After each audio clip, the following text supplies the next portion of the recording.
good morning and welcome to Smart Men's Business, your daily Kickstarter. My name is Marcy Katsime, and of course, here to drive it till 9:55 a.m. Of course, it is a Wednesday and we are midweek.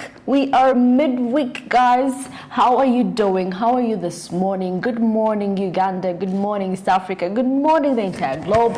I'm always happy and glad to be right here, giving you the very information that you need. Imagine of information that people need. It's quite amazing, don't you think? Anyway, whoever is still preparing to go to work, please be wrapping up because I mean in just a few minutes, working hours from 8, maybe the latest could be 9, so I believe you should be on your way. The earlier you get to work, the earlier you prepare so that you start your day with a good start. So therefore, and don't forget that we are proudly sponsored by Zabo, and of course you can reach out to Zabo if you dial *292# and follow the prompts. That is how Zabo you can reach out to Zabo. So in that case, Monday to Friday, those are their working hours, and of course they tell you, except for public holidays and of course weekends. So if you want to invest in government bond securities, you can reach out to Zabo, but as low as 15,000 Ugandan shillings, that is the lowest you can go to. You can learn about the products, you can know much information. If you use the USST code, just like I told you, you dial *292#. And that is how you're going to get to Zabo. So from 8:15 a.m., which is an hour from now, to 3:15 p.m., that is approximately 7 hours, you can reach out to Zabo. And of course, they're powered by Altex East Africa, telling you to do something new. It's the year 2023. Well, of course, right about now, I'm joined with Godwin. And how is your morning? Greet the people. How is your morning? Good morning, Mercy. Good morning, everyone. It's Smart Men's Business. I hope you're all up and ready. We're just midweek. It's already Wednesday. Can you imagine? Yeah. It was just Monday the other day. Now it's Wednesday. So I hope you're all ready for the day. I hope you're all ready to make money. It's Smart Men's Business. We're excited. How was your night, Mercy? The night was actually good. That's good. The weather is favorable these days. You know, people sleep. You don't get to sweat just like the other months. You sleep peacefully, and of course, when you take a shower, it's more refreshing. People. So I don't know if you're using. Are you showering cold water? Are we using the steamer? Because electricity bills are quite high. So we're putting on the heater, guys. But anyway, that is it for the morning, and of course, today is the 20th. We are wrapping up the month. We're just a week away to finishing up the month. Hope you're also preparing to wrap up the month. You're in your preparation, you're balancing the books, right? Oh, I know they may not be adding up, but trust me, at the end of the year, you're going to reap. Just work hard, work hard, play hard. Anyway, today in our morning call, our conversation is going to rotate about telecommunication performances in Uganda, the telecom companies that we have in Uganda, how we have been progressing over the years, starting from the very telecom company that we had. I know there are very many that have come. Now, as of now, there are a few that we know.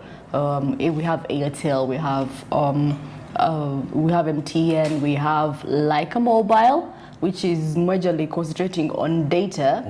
Though, for the penetration of some of these mobile telecommunication companies, it's not that deep compared to the bigger ones that we know, Airtel and MTN. Yes, that is what the majority know. Yes, and we've seen so many telecom companies come and go throughout the years. We want to see how has telecoms sort of bolstered workplace productivity, how has it bolstered the economy in any way. And of course, we're seeing now we have telecom companies with a 3G, 5G network, with Wi-Fi. How has that been able to boost the economic sector, and how has it been able to boost the workplace dynamics as well, right?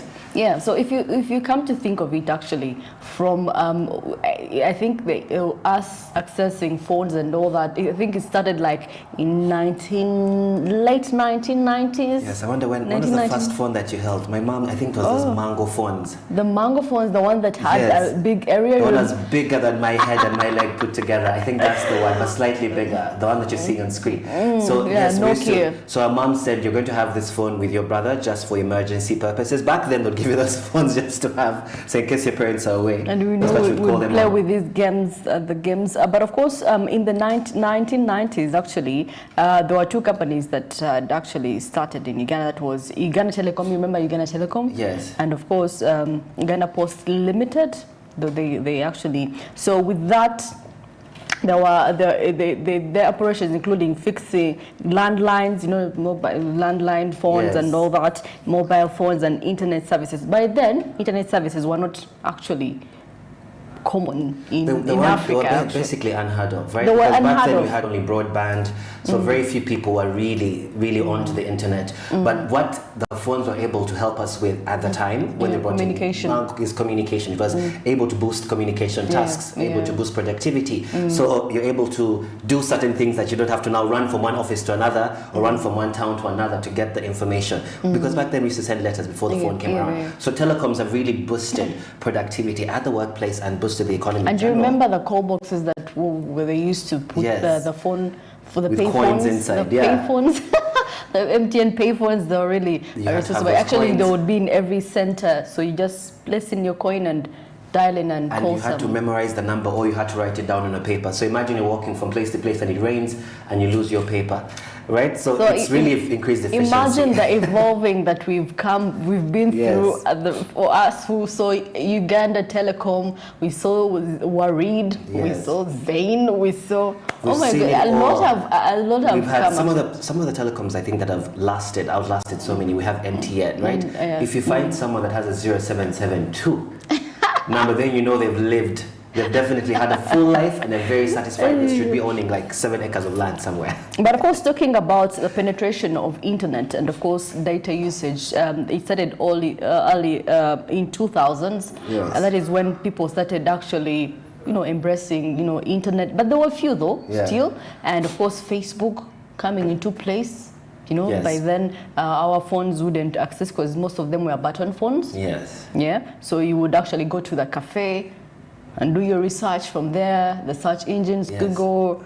In early 2000s. So imagine like our field, like in the news sector, right? We had to sort of go to the internet and then type that out, do your research, and then come this side. As opposed to now, the internet has so much information that's ready for us, right? We have Google, we have all these search engines that have come around since this advancement in technology, right? So the advancement in technology means the advancement in the telecoms and how they operate and how they allow us to operate on a day-to-day basis, right? And yesterday we were talking about how people are actually using data more than voice calls, voice bundles, or airtime. Yes, that's such a huge thing. People are able to make calls via Facebook, via WhatsApp calls. They're not even using their own MTN airtime or so the data Airtel. usage in Uganda is a little bit more. Yes, I wonder how much we spend on data as a nation as compared to how much we're spending on airtime as compared to back in the day. Because back in the day, we would spend over 20,000 shillings on just airtime for a month. But right now, people are thinking, but I can call you on WhatsApp, so I don't need to have that much. So how is it affecting the way in which we spend on the internet? How do we spend on telecoms as well? Now, looking at the telecoms performance in Uganda over the years, we see that in 1997, before the introduction of the private mobile phone operators in Uganda, there were only about 100,000 fixed land phones subscribers in the countries. Imagine 100,000. That is incredible. They had landlines, and of course those phones that had long areas. Yeah, and I'm also seeing here in 2022 there are over 50 million mobile phone subscriptions in Uganda. Last year. That's just last year. 50 million. Over 50 million. That is actually like the population. Our population. Because back in the day, there was only one landline that serviced the whole house. But now every single person in the phone, in the house, including a 5-year-old, a 3-year-old, is holding their phone, right? And they have internet as well. So it's incredible how far we've come.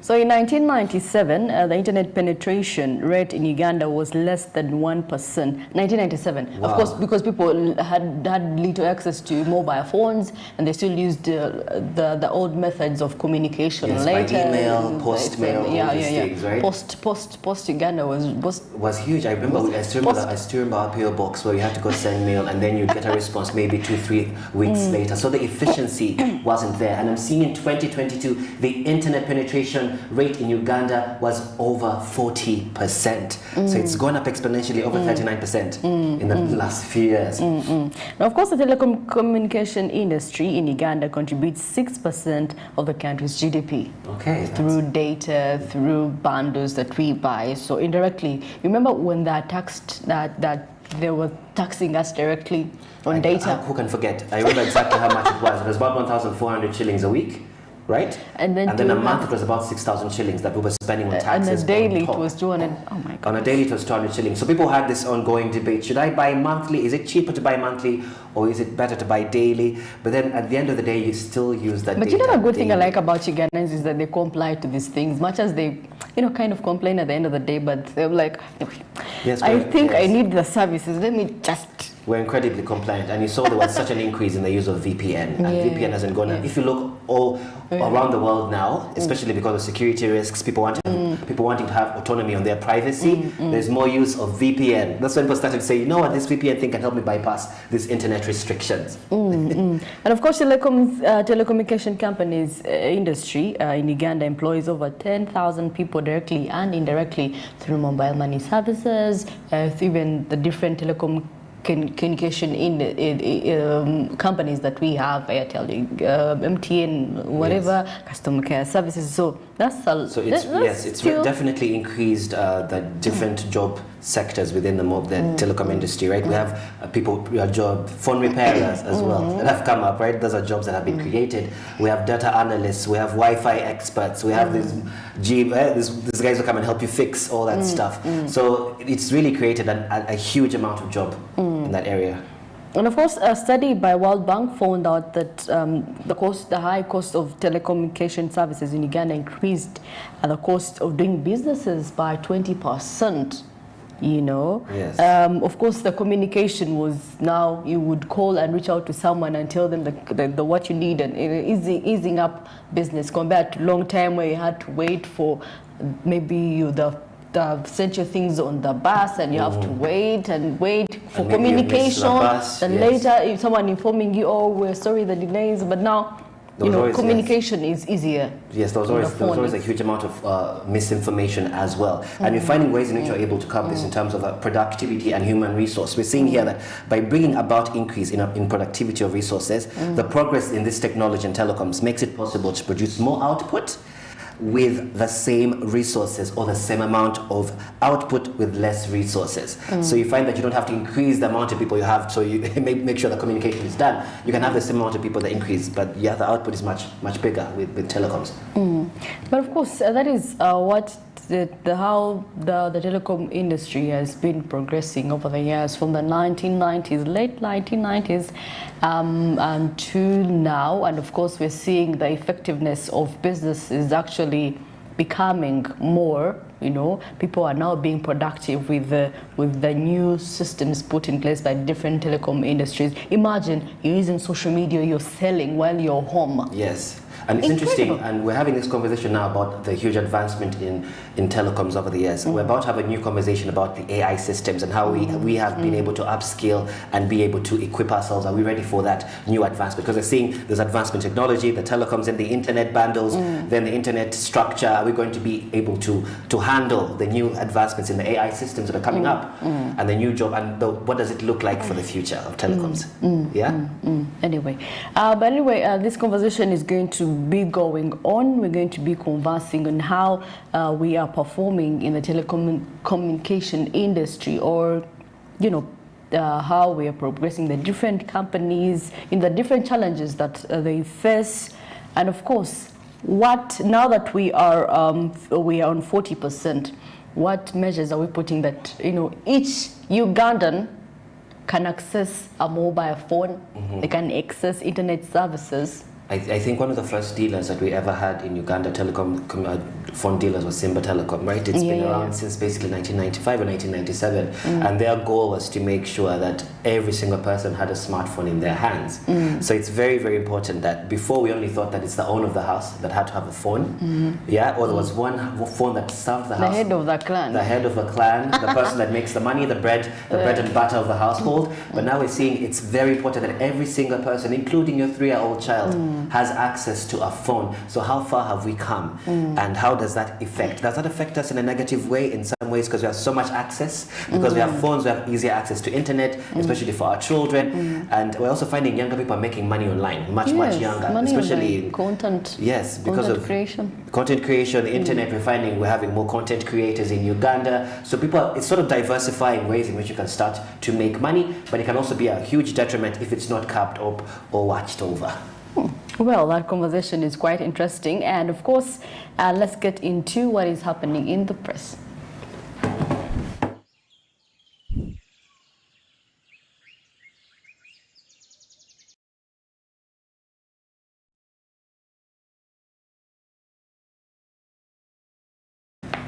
Well, of course, with me, I have the Daily Monitor, and quite thing here. Government okays 1.4 trillion at fixed gaps in UPE funding. And of course, a part of the money will recruit 70,000 primary school teachers for various school implementing the Universal Primary Education Program, that is the UPE. Oh, that's good. I mean, that's a huge advancement. And of course, we talked about yesterday how we're having more employment for teachers. Is that going to encourage more teachers to go back into the field? Because I feel like it dwindled the last year, right? And we're also seeing here in the national news, UK ministers, Dubai investors tipped on Uganda's tourism potential. Very interesting topic here. We're seeing there's a surge in numbers. Steadily growing tourist numbers are estimated to have reached 1.5 million per year, contributing 7.7% to gross domestic product. We're seeing Martin Mugara Buhinduka, the tourism state minister, said the count of Ugandan nationals visiting various domestic tourist destinations has surpassed pre-COVID levels. Can you imagine that? This update observed as of July indicates a positive trend for the tourism sector in Uganda. It's a huge conversation. We talked about how yesterday Tanzania, how President Samia is increasing and bolstering the tourism sector in Tanzania. It's also very good to see that the numbers in the tourism sector in Uganda have gone up exponentially pre-COVID, right? You would have thought that before that after COVID would have gone down in numbers, but it seems to steadily be increasing, and I wonder what the government can do to even bolster those numbers.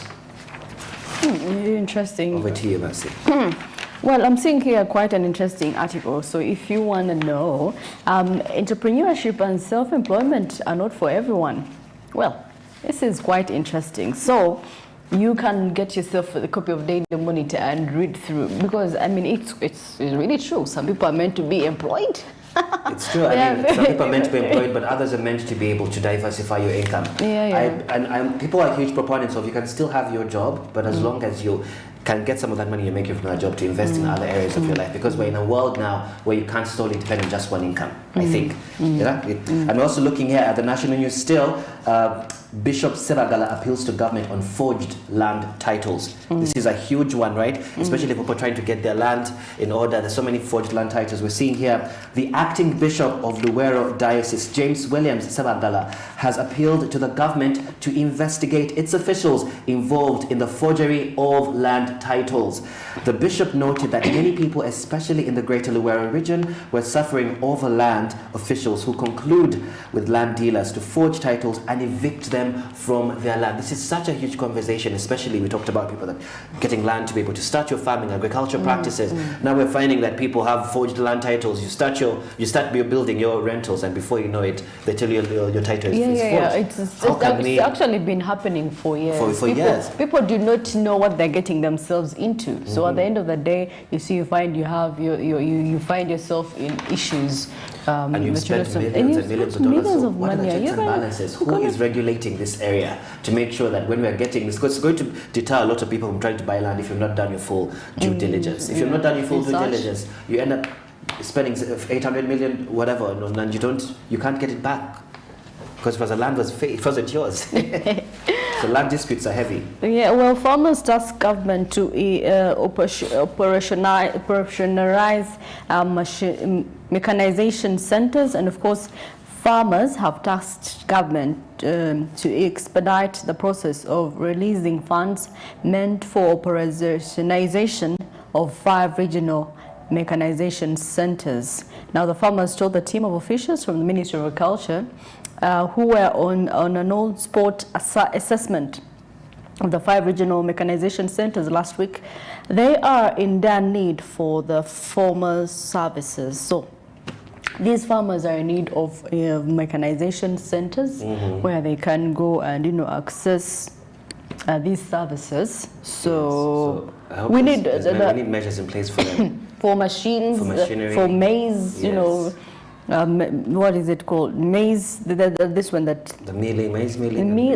The mill, yes. that one. And we're also seeing here in the National News, State House probes district schools over capitation grants. So we're seeing here the State House Anti-Corruption Unit, SHACU, has launched a probe into allegations of ghost learners and abuse of capitation grants across different districts in the country. Sources of the SHACU who spoke to New Vision say the investigations had also extended to special needs schools in the wake of an earlier whistleblowers report on 2 districts of Mbale and Lira. This is a very important topic we're seeing here in court.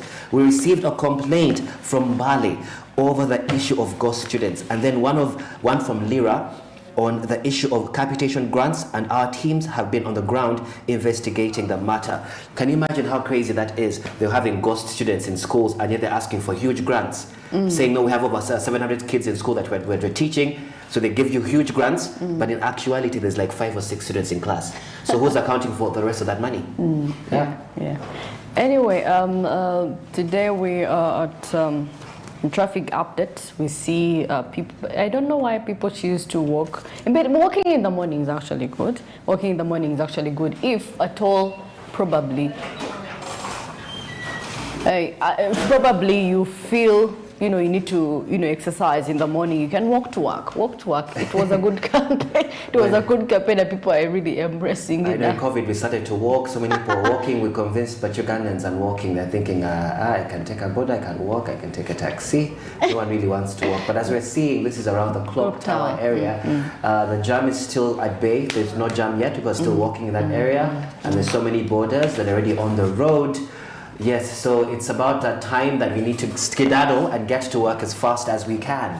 But most of these people are going to the city business city center, so downtown area. So yes. I mean, so a lot of the people around Clark Tower, as you're seeing, are going to do these other jobs, but downtown business people, all these downtown areas, we're seeing that's where people are heading to.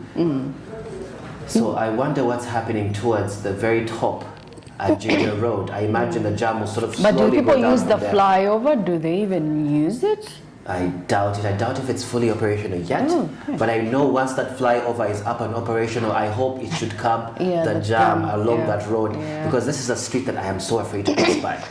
Passing by this route seems like chaos, especially around 1 or 2 p.m. The road is like so open. So yes. if you're not careful enough, they can knock you. It's complete. No, there is a traffic chaos. person there. So we're seeing there's a traffic policeman right there, and there's the traffic is still at bay, but very soon it should be getting chaotic. I know this place very well. Around 8:39, it's going to become chaotic. So I always try to avoid Clock Tower area around the chaotic times of the morning, rush hour. Around rush hour, I would avoid. But right now, it seems quite clear at the time.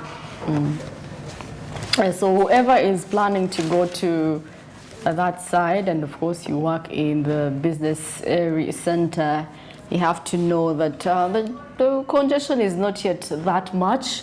Okay, preferably, people actually do stop over somewhere and they prefer to walk till all the way up. Yeah. So for people who are walking that side of town, my goodness, you might have to stop somewhere and just take a walk, or you might have to go earlier, because it seems like between 6 to 7, it seems much more clear, because most people who are going there, people who are selling stuff, right? But Subuzi as well, downtown area, people, until it starts to get super busy, because now the taxis are starting to move, as you can see on the road. You see how this place is dangerous? You see? And look at how slowly people cross the road. It's incredible. So the My borders are goodness. competing with the taxis. Oh my goodness. So along that area, it's important to really be careful because now they've released the cars going all the way to Entebbe roadside. Yeah. There is no junction, there is no roundabout, there is nothing. You just walk by the mercy, by them, and of course there are school-going kids. You know, the kids have started to go to school. They started to go to school, so we're about to see even more jam happening. So I would advise people to wake up even earlier so that they don't get caught up. Because if you think you're going to move at midday, I don't know, you're in for it. You know, midday. Actually, if you realize midday for working days is not that much. People are not that much. When kids are going to school, it can be tricky because everyone is going to think, let me go a bit. Maybe a bit late. Yeah. Anyway, that is it for the traffic updates. So in case you're heading to the city center, that is it for you right there. You can choose to walk, which is good for morning exercising, you know, because people spend the whole day seated at work. So you have to flex a bit, walk a bit, stretch a bit. So we're seeing more and more cars are getting on the road now, more cars are being released. So it's about that time. Once it gets to 7:27, 7:30, we're now about to see an increase. I know this area, you only have a small window along the clock tower, this highway area, to start moving. Anything less than 7:30, you're in for it. So I would advise, this is how it's looking. If you need to take a detour, use the other route or Mukano Road, then you might have to use that route. Well, it's 26 minutes to the top of the hour, and of course we are left with only a few minutes actually to be wrapping up the 1 hour of the show. But of course, don't forget that the markets in Zaba are going to be open just a few minutes from now. So if you want to invest in government bonds securities, you can reach out to Zabu, and of course they're telling you you can do something new. It's the year 2022. There is no hassle. What you need to do is just use the USSD code, just dial 292#, and that is how you're going to get information. You can learn about the products, or you can go straight to the very bonds. But investing is as low as 15,000 Uganda shillings. So below that, it won't work for you. But you have to remember that today is a Wednesday, and Zabo is operational from Monday to Friday from 8:15 a.m. to 3:15 p.m. So in that case, public holidays and weekends, no, Zaba is not operational. But with this month, I don't think we're expecting a public holiday. So Zaba says my money, my future, and they're powered by Alltech East Africa, telling you to do something new. It's the year 2023. And of course, we're going for a short breather, but coming up, the East African news and of course, international business news. Don't go away.